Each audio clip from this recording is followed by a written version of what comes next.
할렐루야. 반갑습니다. 오늘 수요일 아침에 오신 여러분을 환영합니다. 우리 인사 한번 나누겠습니다. 잘 오셨습니다. 말씀에 은혜 받으십시오. 오늘 날씨가 좀 많이 추워요, 맞죠? 이렇게 저녁 사이로 일교차가 많이 떨어지는데 감기에 걸리지 않도록 가능하면 따뜻하게 불도 좀 데피시고 유의하시길 바랍니다. 오늘 말씀은 사도 바울이 디모데에게 전하는 목회의 서신의 메시지 가운데 디모데 전서를 전체로 흐르고 있는 중요한 키워드는 경건입니다. 경건해야 되는데 경건은 말씀과 기도를 통해서 경건이 유지가 안 되면 사람이 삐져나옵니다. 처지든지 자기의 여러 가지 상황이 삐져나와서 무너지게 되는 경우가 있는데 경건은 말씀을 계속해서 먹어서 영적인 온도를 유지하는, 그래서 영적인 건강, 이 경건은 남의 이야기가 아니라 경건을 못 해내면 내가 무너지게 된다는 것입니다. 그래서 영적으로 추울 때 계속해서 말씀을 공급받고, 우리 춥잖아요. 그리고 시대가 굉장히 혼돈스러운 시대예요. 우리 눈으로 인해서 많은 것을 안정감을 찾고 싶은 것이 우리 오늘날인데, 옛날 지금은 똑같은데 혼돈한 시대 가운데 우리가 여전히 그럼에도 불구하고 우리가 마땅히 해야 할 일, 걸어야 할 길 가운데 꾸준하게 지속적으로 영적인 체력이 떨어지지 않기 위해서는 경건을 계속 유지하는 것이 중요합니다. 남이 안 해줍니다. 그래서 우리가 계속해서 영적인 건강을 계속 유지해야 되는데, 이러한 경건이 일상생활 속에서 어떻게 드러나는가를 보여주고 있는 그런 이제 마지막 6장인데, 그런 내용들이 오늘 본문의 말씀이라고 볼 수 있습니다. 참 새벽기도의 말씀이 저는 참 중요한 것 같아요. 가장 첫 번째로 내 자신에게 여러 가지를 줍니다. 목회자 자신에게. 그리고 이 말씀이 우리 성도 한 사람 한 사람에게도 오늘날과 같은 여러 가지 상황들을 버텨낼 수 있는 실제적인 힘을 주는 것 같아요. 정말 그 마음을 많이 느낍니다. 여러분, 사도 바울 당시에는 노예 제도가 있었습니다. 노예 제도. 그런데 한번 생각해 보세요. 노예 제도가 있었는데 초대교회 당시에 많은 성도들의 숫자들 가운데 노예가 성도들이었습니다. 예를 들어서 3분의 1이 노예가 앉아 있는 겁니다. 예를 들어서.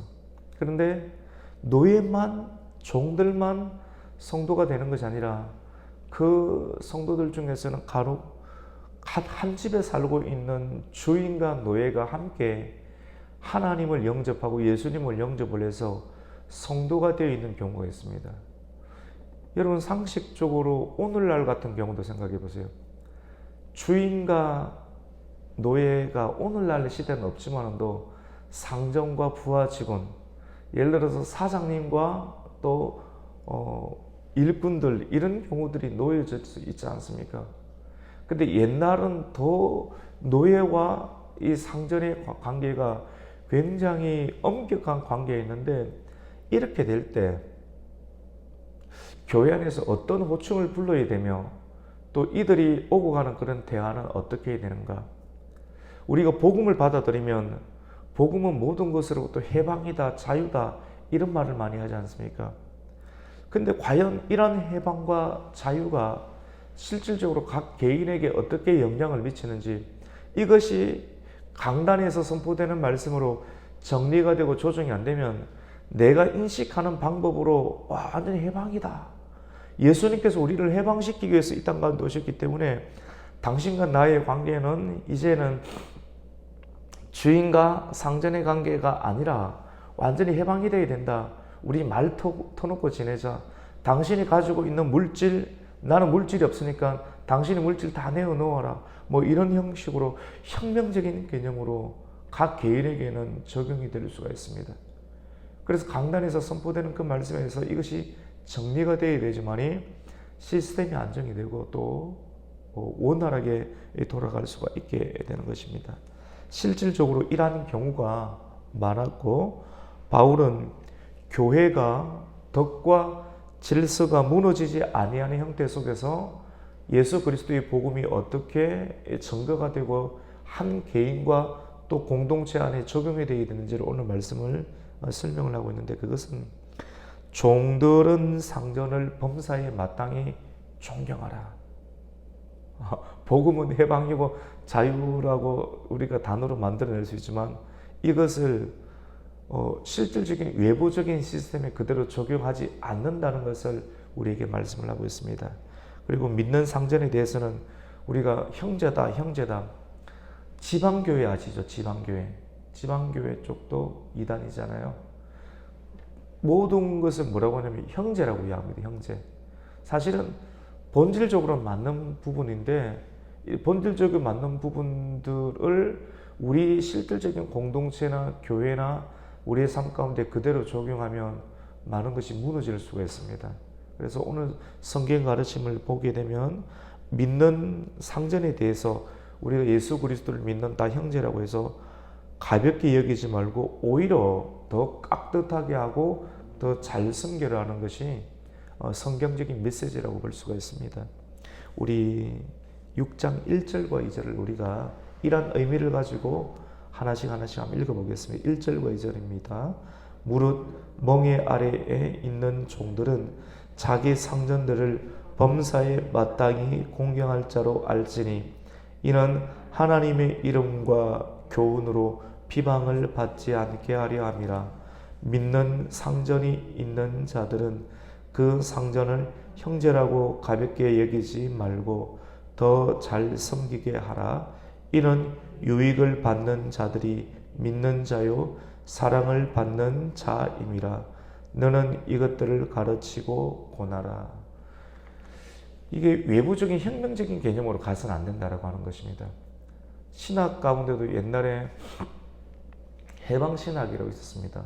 복음 안에는 누가복음 4장 18절 말씀 가운데 갇힌 자를 풀어주고 억눌린 자를 해방시켜준다. 이런 내용이 있으니까 해방이다. 예수님께서 오심으로 모든 것이 우리가 해방이 된다라는 인식을 가지고 이런 사상으로 성경의 신학을 만들어내고 삶 가운데서도 가지고 있는 자와 안 가지고 있는 자들을 완전히 해방을 시켜야 된다는 그런 개념들, 이런 개념들이 적용이 되니까 이 사상이 돼버리는 상황이거든요. 이런 형태로 예수님은 우리에게 복음을 전하지 않았고 접근하지 않았다라고 이렇게 하는 것입니다. 복음은 혁명이 아니라 성경이 우리에게 어떻게 이런 부분들을 풀어내도록 가르치는가 하면 혁명적 개념이 아니라 사랑과 섬김으로 극복해야 함을 말합니다. 사랑과 섬김으로 극복하면 다 통용될 수 있습니다. 하지만 혁명적 개념으로 가게 되면 사회 전체가 전복의 위험이 될 수도 있죠. 예수님 당시에도 이러한 열심당이 있었습니다. 이런 혁명적 개념을 가진 당이 있었는데 가룟 유다가 이런 형태가 되었죠. 그러니까 자기 뜻대로 되지 않으니까 오히려 정말 예수님 자체를 혁명해버리는 그런 상황이 만들어지게 되었습니다. 그래서 성경의 본질적인 의미와 신학 사상은 굉장히 중요하다고 볼 수가 있습니다. 그러니까 오늘 말씀을 한번 첫 번째로 정리해 보면 경건이 일상생활 속에서 교회 생활이나 아니면 우리의 삶 속에 직장 속에 성경이 가르치는 것 같이 상전과 종의 개념으로 복음이 함께 들어가게 될 때 예수 안에서 우리가 한 형제이지만도 이런 형제 개념을 그대로 적용해서 전체 사회적인 제도를 부수지 마라. 그것을 전복하지 말고 오히려 더 존경하고 범사에 더 존중하고 사랑과 섬김으로 이 문제를 내면적으로 풀어낼 수 있도록 실행하라는 것이 사도 바울을 통한 성경의 가르침이라고 볼 수 있습니다. 굉장히 중요한 개념이죠.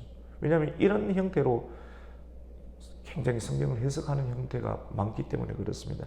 두 번째로는 경건에는 부분에 굉장히 능력이 있는데요. 두 번째로는 바른 교훈이 아닌 다른 교훈을 가진 자들이 교회나 우리의 직장이나 삶 가운데 끊임없이 접촉이 되고 있습니다. 오늘날도 마찬가지고 실질적으로 그렇습니다. 초대교회 당시에도 다른 교훈을 가진 자들의 그러한 일상생활 속에서의 만남이 나타나게 되는데, 교회의 최고의 지도자들은 이런 부분에 대해서 굉장히 경계를 해야 함을 말씀을 하고 있습니다. 단호한 대처를 말하고 있습니다. 우리 3절 한번 읽어보겠습니다. 시작. 누구든지 다른 교훈을 하며 바른 말 곧 우리 주 예수 그리스도의 말씀과 경건에 관한 교훈을 따르지 아니하면, 여러분 조금 심각하게 생각해서 다른 교훈 천지라고 보면 됩니다. 여러분, 우리가 경험하고 있는 이런 교회에서의 메시지뿐만 아니라 바깥에 있는 모든 우리가 접할 수 있는 메시지 안에 다른 교훈이 너무나도 많이 섞여 있다는 걸 아셔야 됩니다. 실질적으로 그렇습니다. 분별의 문제입니다. 근데 오히려 더 그렇게 외칩니다. 다 내 말이 맞다라고 외치는 시대이기 때문에 굉장히 혼동스러운 상황이 아닐 수가 없습니다. 근데 오늘 본문의 말씀을 보면 어떻게 다른 교훈과 바른 교훈을 분별할 수 있는 것을 우리에게 가르쳐 주고 있습니다. 기본적으로 다른 교훈을 가진 자들, 우리가 이단 또는 사이비다라고 말하는데, 이단은 교만한데요. 그럼 무엇이 교만한가? 무엇이 교만한가 하면 그들의 언어를 잘 살펴보라고 합니다.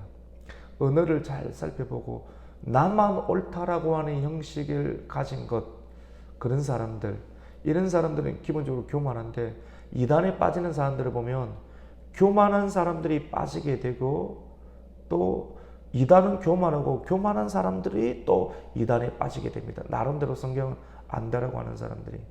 그럼 어떻게 빠지게 되느냐면, 오늘 말씀을 보면 변론과 언쟁을 좋아합니다. 계속 변론을 하는 형태로.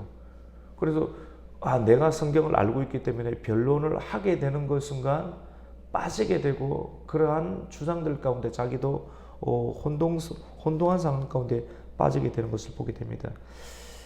마음이 부패하여 진리가 아닌 비진리 가운데 있는 사람들을 보면 마음에 평안이 없고, 우선 성경은 마음이 부패했고 그리고 진리가 아니잖아요. 바른 교훈이 아니기 때문에 진리를 잃어버렸다. 그리고 중요한 개념인데, 이 경건을, 하나님의 말씀의 경건은 자기에게 유익이 되는 거잖아요. 유익이 되고 다른 사람에게도 살려야 되는 부분인데, 마음의 기쁨도 없고 평강도 없고 끊임없이 큰 논쟁 가운데 있고 혼돈 가운데 있습니다. 그리고 경건을 이익의 수단으로 삼는다라고 말합니다. 신앙을 자꾸 돈으로 환산하려고 합니다. 이런 형태. 이단들은 궁극적으로 처음에는 잘해주다가 나중에 쉽게 말해서 딱 넘어가지 않습니까? 딱 넘어가게 되면 자기 자신이 완전히 빠져 있어요.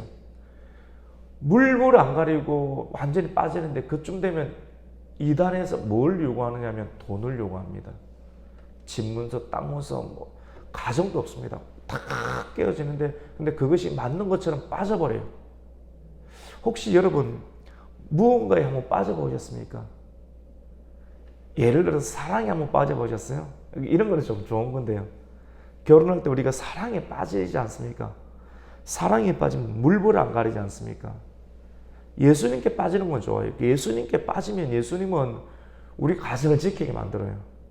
그리고 교회를 사랑하게 만들어요. 근데 바른 교훈이 아닌 다른 교훈이 빠지면 가정이 깨어지고 집문서, 땅문서 다 내어놓고 다 빠지게 만들어요. 어떤 내용들을 가지고 이렇게 만들어버리게 됩니다. 우리가 그 내용을 한번 읽어볼까요? 우리 4절입니다. 4절 5절을 읽습니다. 시작. 그는 교만하여 아무것도 알지 못하고 변론과 언쟁을 좋아하는 자니 이로써 투기와 분쟁과 비방과 악한 생각이 나니. 여러분, 바른 교훈이 아닌 다른 교훈이 우리 안에 섞여서 들어가지 않습니까? 소다처럼. 그렇게 되면 사람이 교만해지고요. 그 다음에 변론을 자꾸 싸우려고 합니다.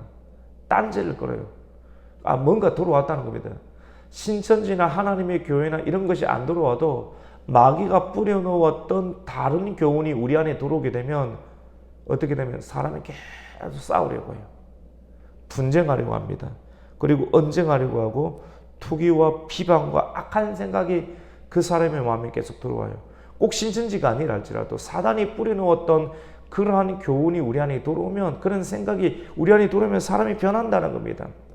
그래서 그 내용들을 정리하는데 5절을 우리 같이 한번 읽습니다. 시작. 마음이 부패하여지고 진리를 잃어버려 경건을 이익의 방도로 생각하는 자들의 다툼이 일어나느니라. 마음 안에 끊임없이 다툼이 일어납니다. 평강이 일어나야 되는데, 여러분, 이 평강은 그냥 가만히 일어나는 게 아닙니다. 생명을 걸고 죽기까지 그리스도의 십자가, 내게 허락하신 그리스도의 십자가를 지는 날마다의 수고가 있어야 됩니다. 말씀 들으면 평안하게 좋다, 이런 개념으로만 가서는 안 되고, 말씀은 안에 들어오면 생명을 걸고 싸우게 합니다. 선한 싸움을 하게 합니다. 죽기까지 오늘 또 우리가 싸워야 될 분량이 있어요. 안 싸우지 않습니까? 안 싸우면 우리가 패배의식이 일어나게 돼요. 싸워서 이겨야지만이 마음의 평강을 가지고 눈으로 들어오는 것 계속 판단하고 싶잖아요. 우리의 상황들을 보면서 그 판단에서 이기면, 말씀과 기도의 경건의 능력으로 이기면, 그렇지, 예수님만 따라가면 되지. 쭉 어제 품었던 능력이 그대로 해야 되는데, 날마다 마귀가 공격을 해요. 무엇으로? 생각으로. 이 생각을 지키지 못하면 넘어지는 거예요. 생각을 지키지 못하면 넘어지게 되고 행동이 끊어지게 돼요. 신앙이 끊어지게 돼요.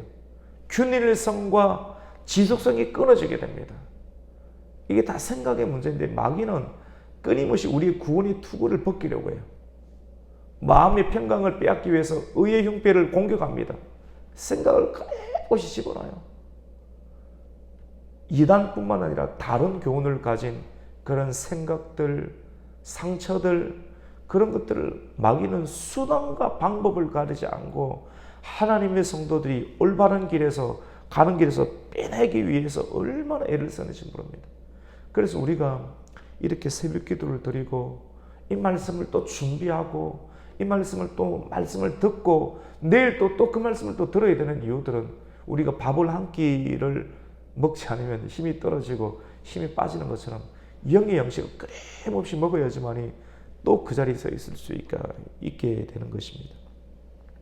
그래서 오늘 3절과 4절을 통해서 주시는 경건에 관한 일상의 메시지는, 다른 교훈을 가진 자들을 경건한 자들이 물리쳐야 된다. 물리치지 않으면 그것이 내 안에 들어와서 내 속에서 진리를 잃게 만들고 내 마음을 부패하게 만든다. 어떻게 됩니까? 끊어야 된다는 것이죠. 그것이 경건의 일상 속에서 나타나는 힘이다라고 말씀을 하고 있습니다. 그 다음에 세 번째 중요한 그런 교훈인데요. 경건한 자들은 자족합니다. 자족.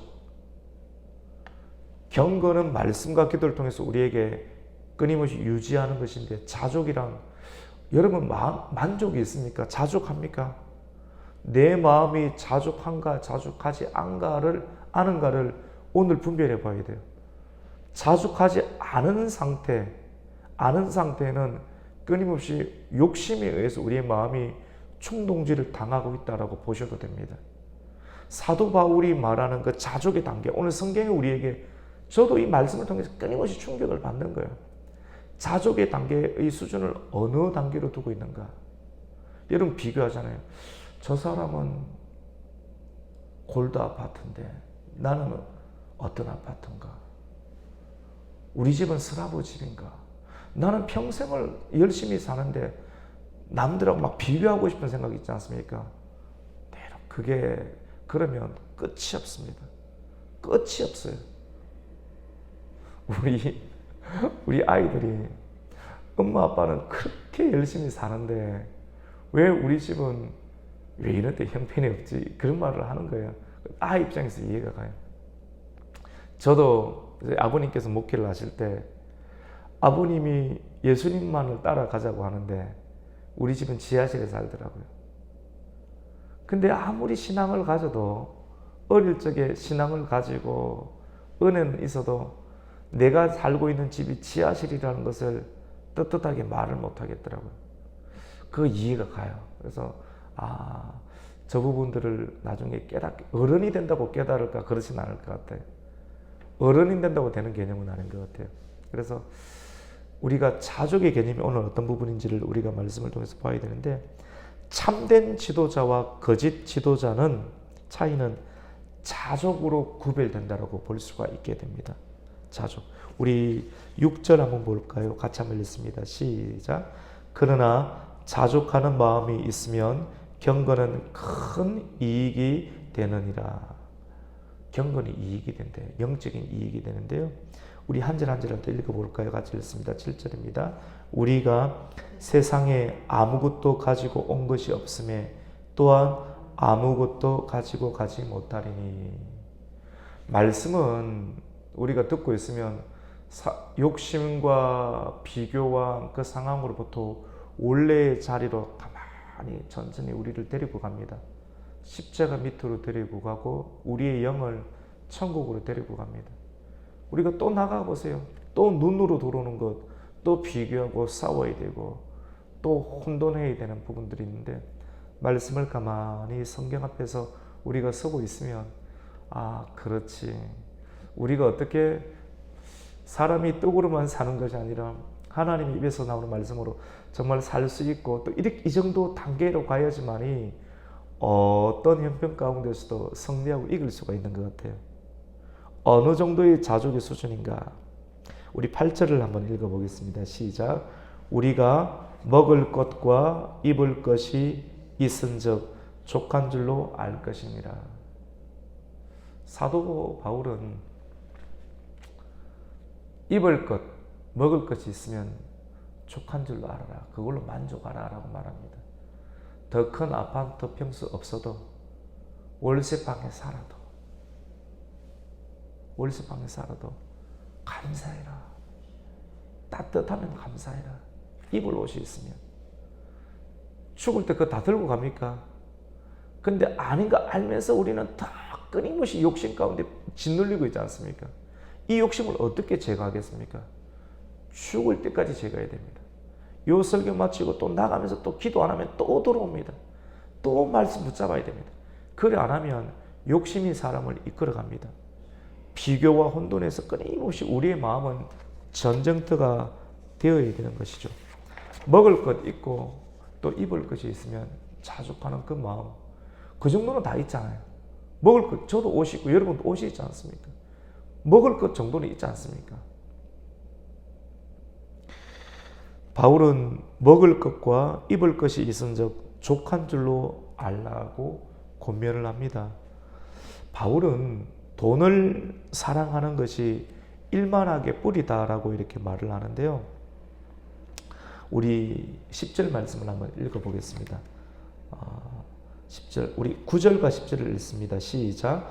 부하려 하는 자들은 시험과 올무와 여러 가지 어리석고 해로운 욕심에 떨어지나니 곧 사람으로 파멸과 멸망에 빠지게 하는 것이라. 돈을 사랑함이 일만 악의 뿌리가 되나니 이것을 탐하는 자들은 미혹을 받아 믿음에서 떠나 많은 근심으로서 자기를 찔렀도다. 예수님께서 이 땅 가운데 오시고 또 성천하시면서 남겨뒀던 모든 메시지들이 예수님의 초림 이후 가운데 성도들의 마음과 교회를 흔들 수 있는 모든 부분들이 물질에 가는 부분이 있다라고 말합니다. 물질에 대한 사랑, 말씀에 대한 사랑이 아니라 물질에 대한 사랑. 이 물질은 다루어야 될 대상입니다. 사랑해야 될 대상이 아니라 다루어야 될 대상인데, 더 많은 물질을 소유하고 싶은 그러한 본능과 그러한 시대들 속에 우리는 살고 있습니다. 왜냐하면 현대 사회는 재물을 통해서 재물을 가지고 있으면 더 할 수 있는 일이 더 많고 다양합니다. 내가 물질이 있으면 더 많은 일을 할 수 있고 더 다양하게 할 수 있어요. 그러니까 많은 일을 하는 것과 다양한 일을 하는 것이 행복처럼 우리에게 다가오고 유혹의 손길입니다. 보암직하고 딱. 근데 조금 적어도 괜찮은데 물질이 있으면 사람들이 인정해주고 더 많은 일을 할 수가 있고 더 다양한 일을 할 수 있기 때문에 보암직해 보이고 먹음직해 보이는 거예요. 근데 이 적절한 수준을 하나님께서 우리의 양심과 마음 가운데 또는 우리의 지극과 우리 이끄심 가운데 우리 삶 가운데 일상 가운데 성령께서 분명히 말씀하시는데 그 말씀의 기준을 우리가 끊임없이 놓치고 싶습니다. 물질 만능주의 시대 속에서 사람들은 더 많은 재물을 소유하기를 원하죠. 이와 같은 시대의 흐름은 교회 안에도 급물살을 타고 들어와 있어요. 이미 들어와 있습니다. 성도들의 내면 그리고 교회의 여러 가지 구조들 가운데 이러한 형식과 문화적 산물들이 교회 안에 들어와 있는데 이 부분들을 하나님은 하나님의 방법대로 작용하세요. 우리가 영안이 떠야 됩니다. 영적인 눈이 떠서 그것을 볼 수 있어야 되고 그것을 봄으로 자족하는 마음들을 가질 필요가 있게 됩니다. 재물에 대한 집착, 과도한 집착이 중요합니다. 돈이 있어야 삽니다. 추운데 기름을 넣어야 되죠. 방세도 내야 되죠. 전기세도 내야 되죠. 집을 가지고 있는 사람이나 월세를 가지고 있는 사람의 고민은 똑같습니다. 다 똑같습니다. 근데 과도한 집착이 문제인데 이러한 과도한 집착을 어떻게 이길 수가 있을까? 사도 바울은 우리에게 가르쳐 줍니다.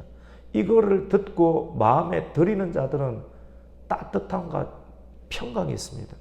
그것은 바로 같이 봅시다. 자족입니다. 자족입니다. 자족. 오늘 이 아침까지 이 메시지를 받아야 됩니다. 이 메시지가 쏙 들어와야 됩니다. 자족은 어떻게 하는가? 경건하면 자족할 수가 있게 됩니다. 경건은 무엇입니까? 말씀과 기도입니다. 말씀을 듣고 있죠. 듣고 있고 이 말씀을 내 말씀을 받아야 되죠. 그리고 이 말씀 이후에 기도해야 돼요. 발전기를 돌려야 됩니다. 기도 안 하면 사람 처집니다. 다른 교훈이 그 사람을 지배합니다. 그래서 말씀과 기도로 경건하고 이 경건을 통해서 자족하는 단계까지 가야지만이 악한 마귀 원수 사단의 공격을 이기게 됩니다. 사도 바울의 마지막 가르침이 먹을 것이 있느냐 그리고 입을 것이 있느냐 그것으로 족한 줄 아는 것이 경건의 이익이다라고 말씀합니다. 오늘 말씀을 정리합시다. 경건, 일상 속에서 나타나는 경건은 무엇입니까? 다 그리스도 안에서 다 형제지만 저 사람은 아파트 살고 나는 여기 살고 저 사람은 돈 많고 나는 적고 저 사람은 좋은 자동차 타고 나는 안 좋은 거 타고 다니고 저 사람은 좋은 옷 입고 나는 안 좋은 옷 입고 예수님을 믿으면 다 형제고 동등한데 왜 분리교양이 있는가 이 문제거든요. 그런데 상전 부하지군이지만도 혁명적 개념이 아니라 사랑과 성김으로 이것을 극복하라. 두 번째로는 다른 교훈을 가진 자들에 대해서는 단호하게 대처하라. 세 번째로는 자족하라.